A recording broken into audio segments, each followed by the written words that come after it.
right, good morning, everyone, and welcome to our Webinar Wednesdays, where we invite you to level up. Today's topic, an unsettled mind affects the body.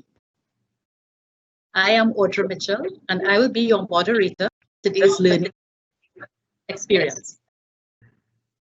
I want to take a moment to acknowledge and thank Amanda McMillan, Director of Group Employee Benefits, who partnered with MLI to bring you today's session.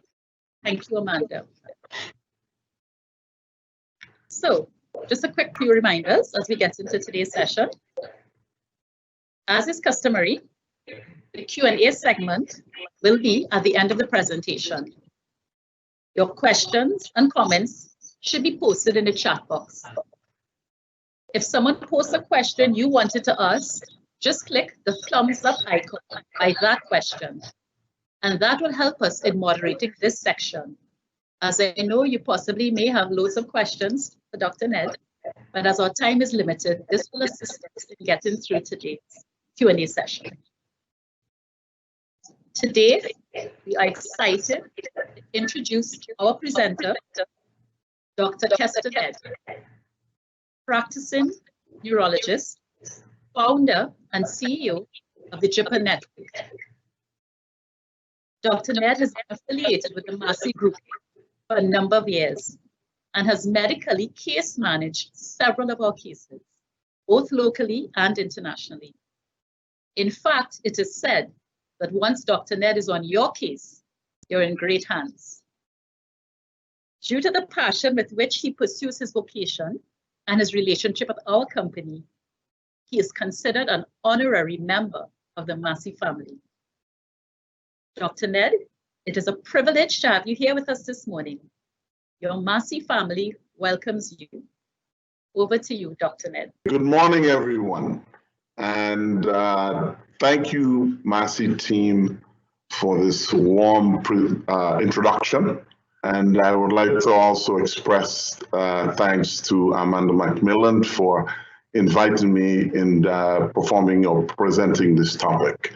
Amanda and myself spent a considerable amount of time in Guyana doing similar presentations to the Massy employees, and was well received.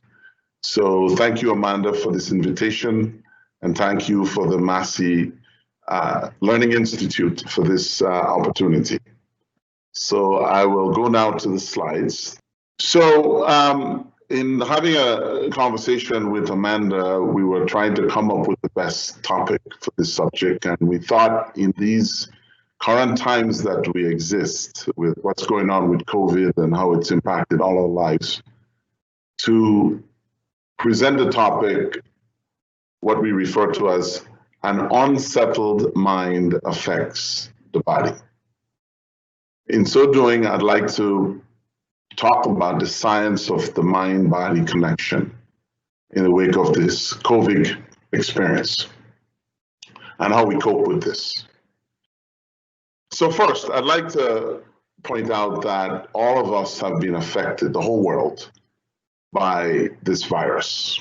It's impacted the way we look at the world, the way we look at the family, the way we look at our own present situation. And what I hope to do in this presentation is to, one, show how our resilience as humans gives us the ability to withstand the times in which we live and to prepare for the future.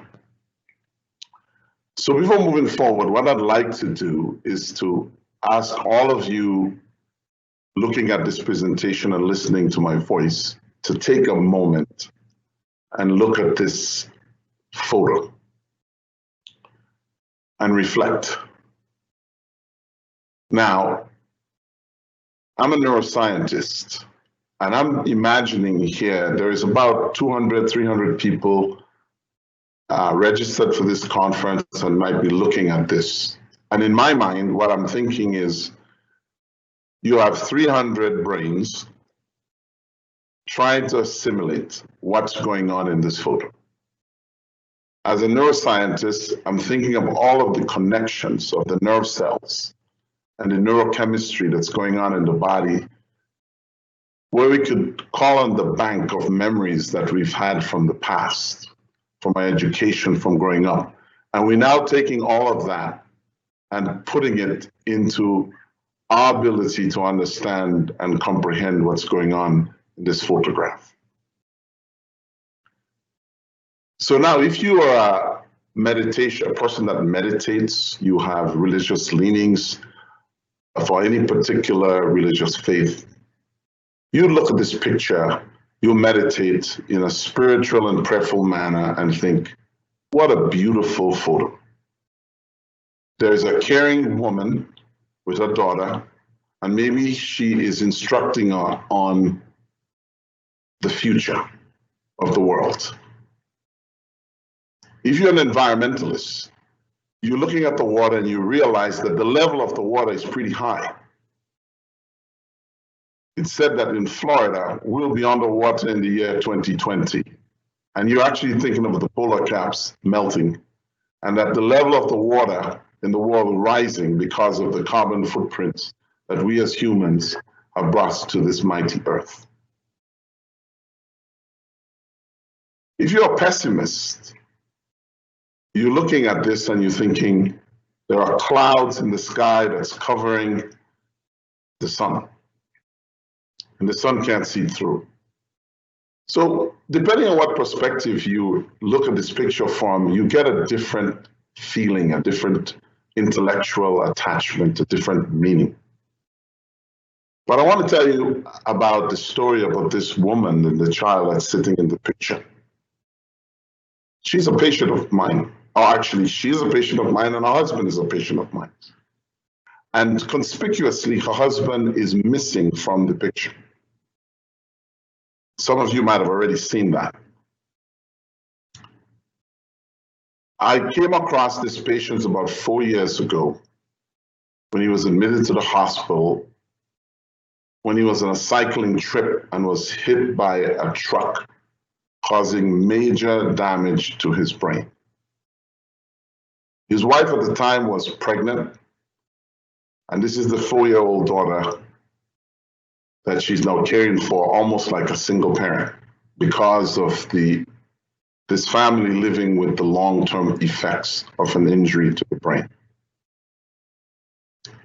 This is the story of the real story behind this picture.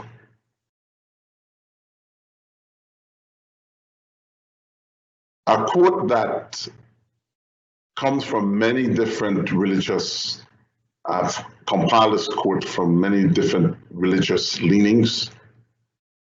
And Brene Brown, who is one of my favorite authors, spoke of this. And it goes like this: in our best state of mindfulness, we are all looking for and striving for balance. So if you were looking at this picture and you are a kind of philosopher or deep thinking person, you would have seen balance in this picture. So the question for those listening and looking at this, what is your state of balance in these present times? So we're speaking about the concepts of mind, body, and spirit. How do we get balance with these important elements that make us truly human? We must be healthy. In order to create this balance, we must be healthy in our mind, in our body, and in our spirit. Now, just as a point of definition of mind, body, and spirit, I want to say this. When I got into medicine some long time ago, when we spoke about mind, body, and spirit, in our scientific mind, we thought of this as some kind of spiritualist, or in our culture we call it voodoo, even though that's a religion in itself. We would think of this whole concept as not being science.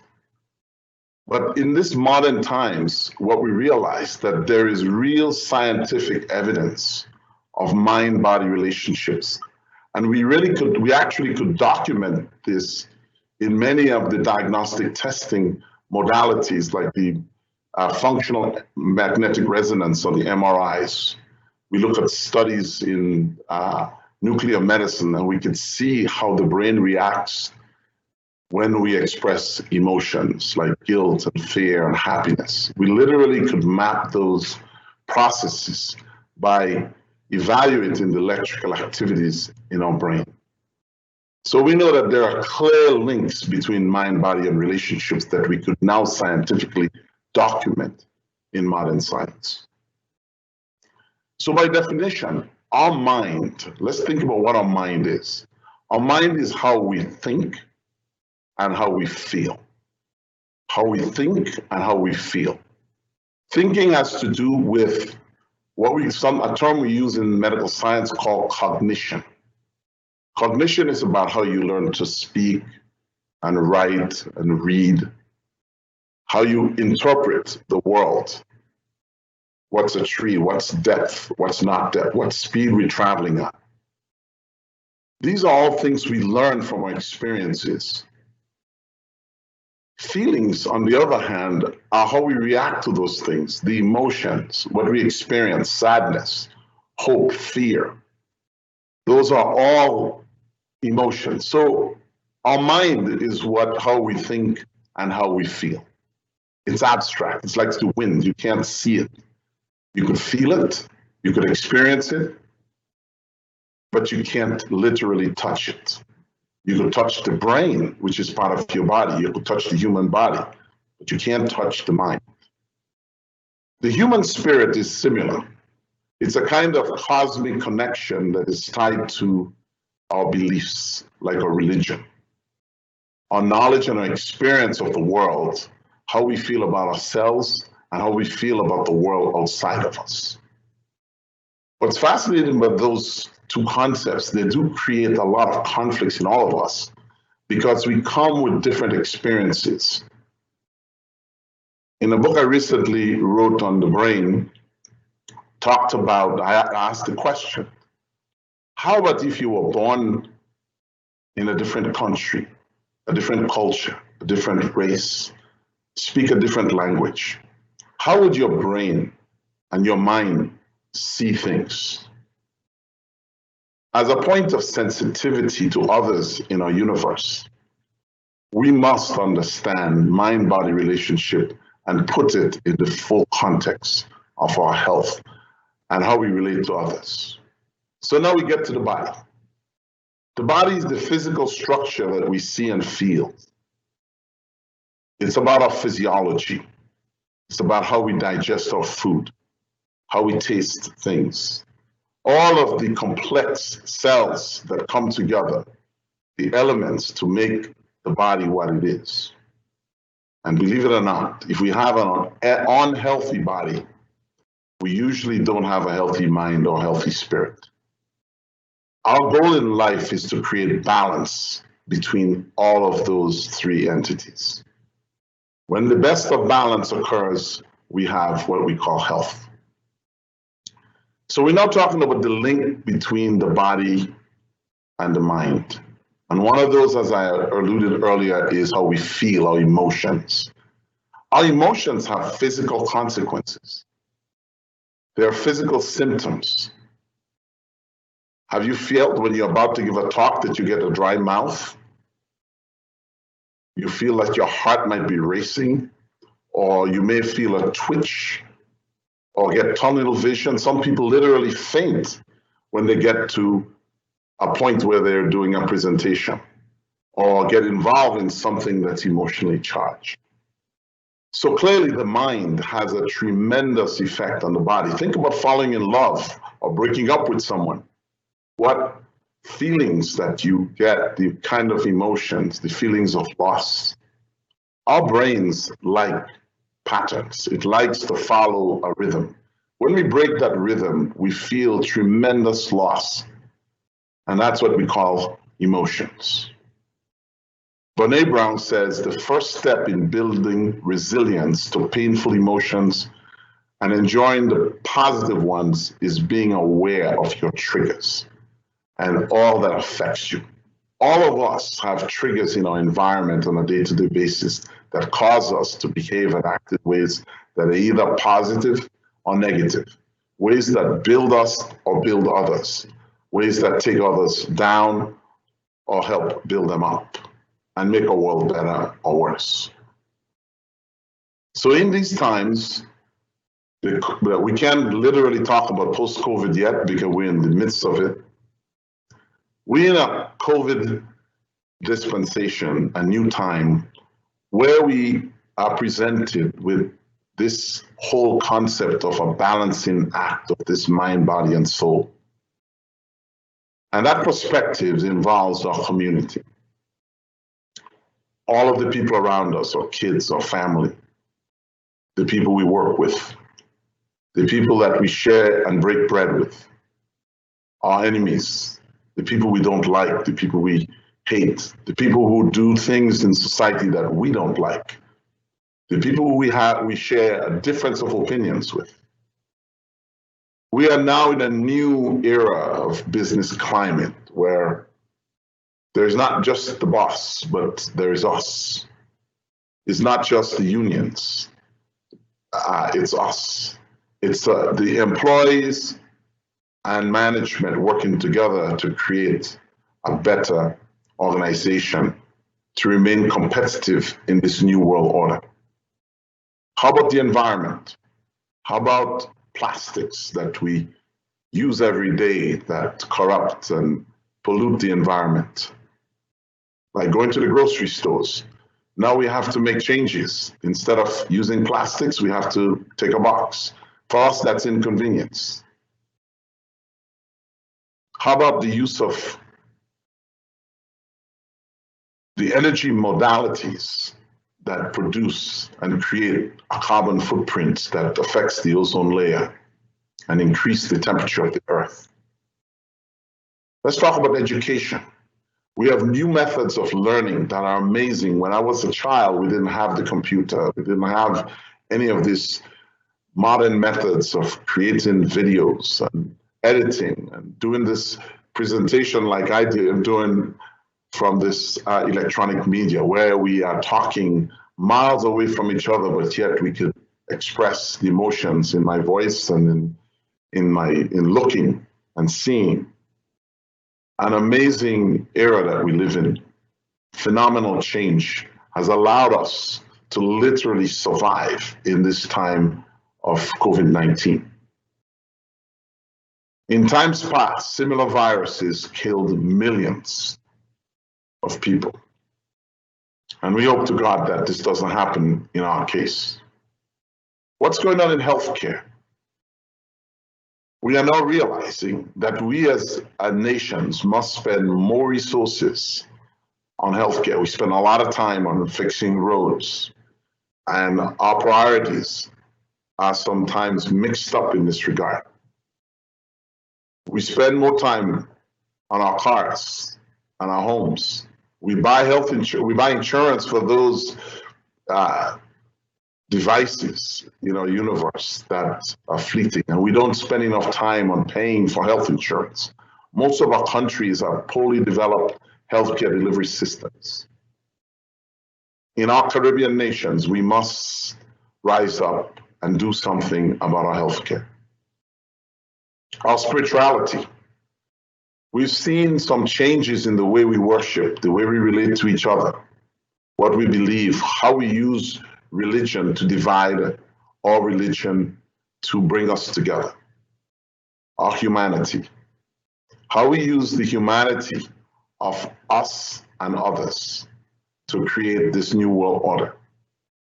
Sad to say that we are in a time where our leaders, in terms of their focus, are dealing with more their own perception that's more important than the issues of our times. So here we are. What's our focus? To wear masks or not to wear a mask, to get a vaccine or not to get a vaccine, to open the economy or to keep the economy closed.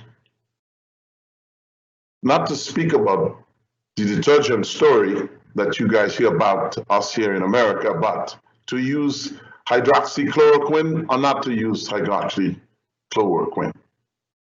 These are some of the issues that are now dividing our world. When a time for leaders in the political arena, the scientific arena, the business world to come together, we have seen incredible divisions across lines. This concept of globalization that we have given birth to many years ago has turned around and now is hurting us. It's helped us create financial systems where we could go to Europe and put a card in and get money out, or get on the internet and get information about just about anything that you want to. So what's our focus? How do we create this focus that allows us to survive and not become extinct because of all the decisions we make? So let's look to the wise of the past who have spoken about this. And first, I want to go back to the Hindu tradition and talk about a guru, Maharaj, who said, all separation, every kind of estrangement and alienation is false. All is one. Here is a profound statement of unity despite the dichotomous issues that exist in the world. Buddha talks about it in two ways. One is the concept of duality. It's one of the levels that you rise to in Buddhism, where you realize that it's not left or right, it's not up or down, it's not good or bad, it's not you or me, it's one. And he speaks of what's interesting in his preaching on teachings. He preached duality to some people and non-duality to others, because he realized that certain people have not arrived at that state where they see oneness, but they see duality, and you must speak to those people because duality exists in a world where we can avoid it. How we respond to it and deal with it is important. So how do we bring in balance in this world of duality with all the polarizations that we see? One of the things that happens now in our world is we have extremes in everything. Now you have more choices of cell phones or computers, more choices of social media. In the past, we only had one television. It was a black and white. It was either Sony and no one else.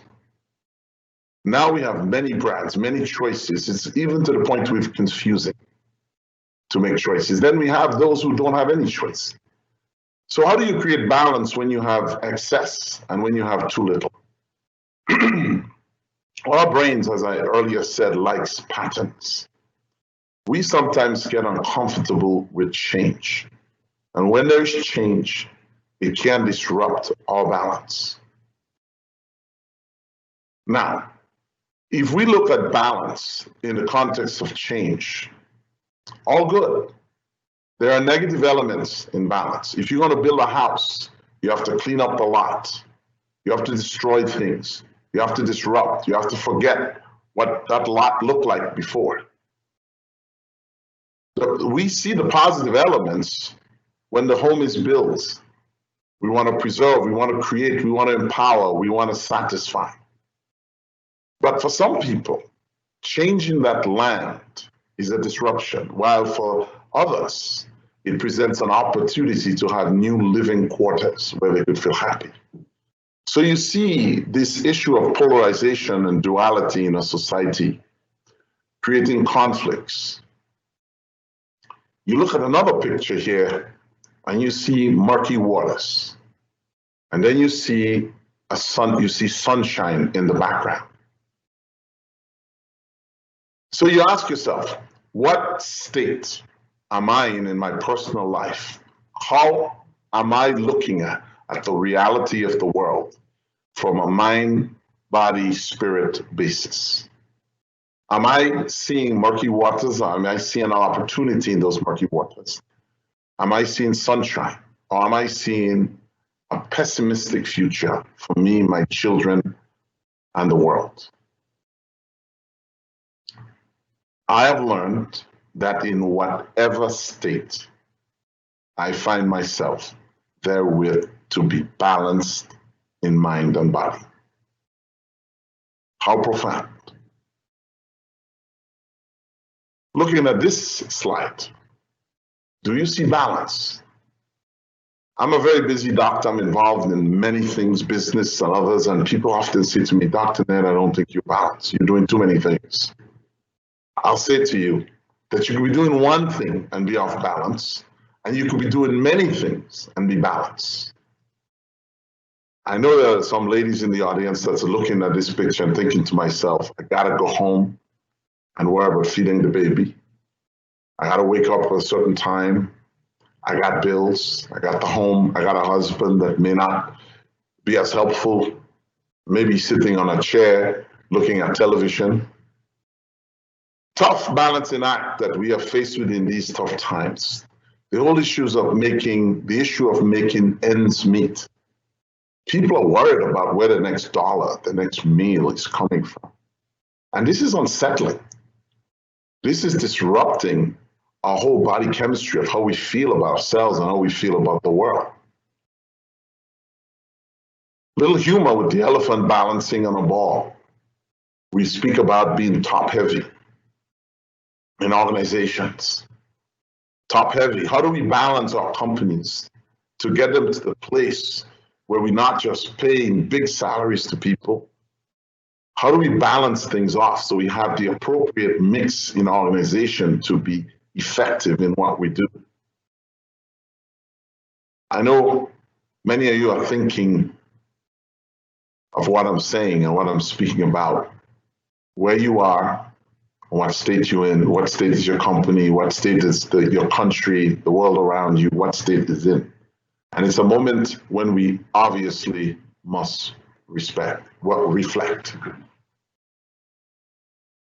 So irrespective of where we are, in the best state of mindfulness. Mindfulness is about the mind, it's about our intellect, it's about our experiences, it's about our emotions. In whatever state of mindfulness that we find ourselves, irrespective of where we are. We may be depressed. We may not have enough material possessions to satisfy our kids. We may not be able to complete our education. We may have a disappointment. Maybe our car didn't work this morning. We had a flat tire getting to work. We are looking for and striving for balance. Now, looking to another point of faith in the scriptures, in the Bible, it says, now that I speak in respect to lack, that is material possessions that we have. Some of us may not have what others have. I have learned that in whatever state I find myself, therewith to be content. In another version, it says, thankful. And I read this over. I have learned that in whatever state I find myself, therewith to be thankful. What's amazing is that in our science, in our brain science, we can document the increase in positive chemicals in the brain when there is thankfulness, when people are contented. And we can also document chemicals that actually cause inflammation and destruction and damage to our bodies when we have some of these negative emotions. Not that they shouldn't exist. So what are the compelling reasons do we have to study this concepts of mind-body relationships? It's about our existence, understanding how our mind and our body relates to each other, and how unsettling it is when either one of those, including our spirits, are not in healthy state. It's about the existence of others, the impact on the global health of our population, the impact on our economy, our resilience for life when things go wrong. How do we cope and survive and take ourselves to the next level? How do we manage the dysfunction in our body when it occurs, and in our mind and in our souls when it occurs, especially when they relate so closely to each other? Mind-body concepts. Eckhart Tolle says, to be conscious of being, that is of existence, you must reclaim consciousness from the mind. This is one of the most essential tasks on our spiritual journey. And all of us, in some way, are on that journey. So let's speak about the mind-body concepts. And the well-being of the mind is a sense of mindfulness that creates balance in our ability to pay attention first. Important concept. 47% of people, when they're engaged in activity, are not paying attention. They're focused on other things. Focused on a breakup with a boyfriend or girlfriend, a fight with their kids, not having enough money or resources, paying a bill, rather than focusing on the job to be done. In this way, we create a sense of imbalance. The next mind-body concept of well-being is called connection. Kindness and empathy are two of the most important human qualities that give us well-being. Just witnessing an act of kindness carries ripples that extends beyond the banks of a lake into the universe. Those atoms and molecules that change from the ripple in the water affects us beyond. Just to witness an act of kindness causes incredible positive experiences in our bodies. It promotes our health. The next factor in well-being is insight. Understanding who you are and the world. Very difficult concept to understand because we live a life where we're always trying to be who we're not. Or we're trying to emulate someone or something that we think gives us happiness and peace. The last one, and Dr. Richie Davis, one of the incredible mindfulness experts in the world, talks about having a purpose for your existence, what we call your true north. What makes you wake up every morning? I don't know if you've seen this on YouTube or any of the other videos out there. Listen to this video from Natalie I want to pronounce this right, Wambui from Kenya. She's a 10-year-old young lady who already in her early life wrote 3 books. And I was really taken by the statement that she made in her presentation. And it said, talking about true north, everyone was created with a solution for another person's life. How profound. Take the journey with me on this whole mind-body relationship. Every journey starts with taking the first step. And how do you take that step? I am referring now to a concept that I've learned. It's a simple concept that you learn from kids. And it's called the monkey bar rule. In this post-COVID dispensation, and it goes like this. If you look at this picture, you will see one kid on one side standing still, and you'd see another one on the other side advancing. And the rule goes like this. In order to advance, You must let go. We're in a time of change, in a time of rebalancing. COVID-19 has brought this to us. In a state of mindfulness, this connection between our mind and bodies becomes even more relevant, as mindfulness has to do with how we feel, how we think, how we accept change in our environment. We must let go the feelings of narcissism and selfishness. We must let go those feelings that bring negativity, fear, and destroy hope. When we do those things, we will be healthy. We will show a state of mindfulness that will allow our mind, our body, and our spirit to be in balance.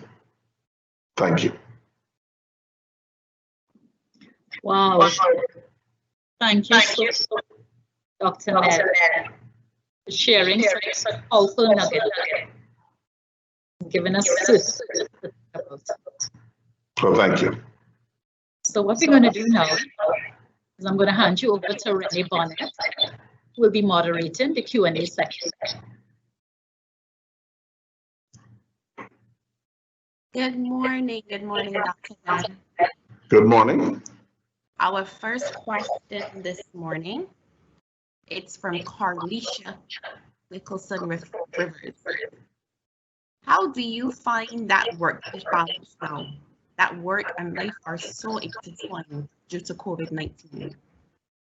You might want to repeat that again because we got a little, the part of it was cut off, if you just don't mind. Okay, let me go again. This first question is from Carlicia. Can you hear me now? Yes, I can. Okay.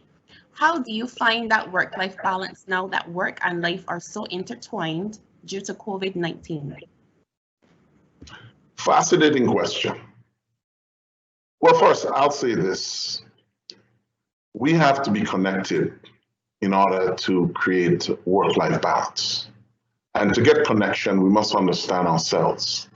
We must have our true north and understand where we're heading. What's our purpose? If we don't have an understanding of those, then work-life balance is impossible. What we find ourselves doing is racing against time. The week goes by faster and faster, the days go by faster and faster, the hours go by faster and faster, and the stress gets more and more. If we have a true north, and our goal is to make peace and to improve not just ourselves, but others, like this young lady said, Natalie, we will find a balance. Now, there are a lot of triggers in our environment that cause us pain and suffering, particularly when it relates to this balance between work and personal lives. What we must do is identify those triggers and find ways to manage them such that it doesn't impact us in negative ways. When we do this, we'll find balance between work and life. How we treat our fellow men, how we relate to them, how sensitive we are. That goes for both managers who are under the stress of making certain decisions to the everyday worker that has to keep things moving. That goes to how we relate to our kids and what we prioritize as important. These are my thoughts on the subject. Okay, thank you so much.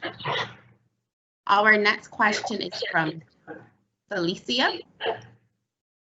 Do you have any advice for persons who are battling depression or another mental disorder?